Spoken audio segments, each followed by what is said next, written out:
रात्रीच्या भर पावसात बिबट्याचा हल्ला, 3 कालवडी ठार. कोपरगाव तालुक्यातील पोहेगाव येथील पाटील मळा रोहमारे वस्ती परिसरात बिबट्याची दहशत पुन्हा एकदा समोर आली आहे. 6 जुलैच्या मध्यरात्री मुसळधार पाऊस सुरू असताना बिबट्याने थेट शेतकऱ्याच्या गोठ्यावर हल्ला चढवत 3 कालवडींचा फडशा पाडल्याने परिसरातील शेतकऱ्यांमध्ये भीतीचे वातावरण निर्माण झाले आहे. मयूर बाळासाहेब रोहमारे यांच्या गोठ्यावर हा हल्ला झाला. सकाळी गोठ्यात 3 कालवडी मृतावस्थेत आढळून आल्याने कुटुंबियांना मोठा धक्का बसला. घटनेची माहिती मिळताच वन विभागाच्या अधिकाऱ्यांनी घटनास्थळी धाव घेत पंचनामा केला.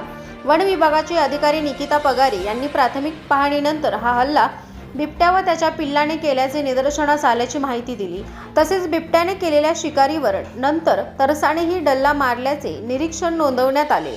या घटनेनंतर पोहेगाव परिसरातील शेतकरी आणि नागरिकांमध्ये भीतीचे वातावरण पसरले असून रात्रीच्या वेळी शेतात किंवा गोठ्याजवळ जाण्यास नागरिक धास्तावले आहेत. परिसरात बिबट्याचा मुक्त संचार सुरू असल्याने जनावरांसह मानवी जीवितालाही धोका निर्माण होण्याची शक्यता व्यक्त केली जात आहे. शेतकरी मयूर रोहमारे यांनी झालेल्या नुकसानीची भरपाई तातडीने देण्यात यावी. तसेच पाटील मळा रोहमारे वस्ती परिसरात बिबट्याला जेरबंद करण्यासाठी त्वरित पिंजरा लावावा अशी मागणी वन विभागाकडे केली आहे. दरम्यान वन विभागाने नागरिकांना रात्रीच्या वेळी एकटे बाहेर न पडण्याचे, जनावरे सुरक्षित गोठ्यात बांधण्याचे आणि बिबट्याचा वावर आढळल्यास तात्काळ वन विभागाला माहिती देण्याचे आवाहन केले आहे.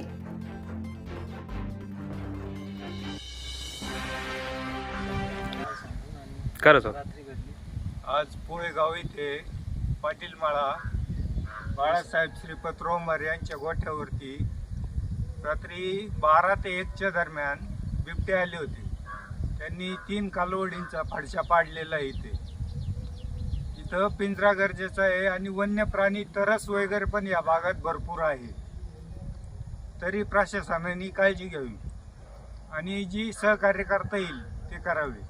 त्याच अनुषंगाने सकाळी वन विभागाचे अधिकारी मॅडम निकिता पगारे यांनी इथे घटनास्थळी भेट देऊन पंचनामा करत सदर शेतकऱ्यांना तातडीने मदत दर्शवली आहे आणि येथील परिसरातील शेतकऱ्यांच्या मागण्या आहे की तातडीने इथे पिंजरा लावण्यात यावा आणि त्वरित नागरिकांनी सतर्क राहून आपल्या पाळीव प्राण्यांचं व्यवस्थित संरक्षणामध्ये त्यांना ठेवावे हे आवाहन नागरिकांच्या वतीने व पोहेगावकरांच्या वतीने करण्यात येत आहे.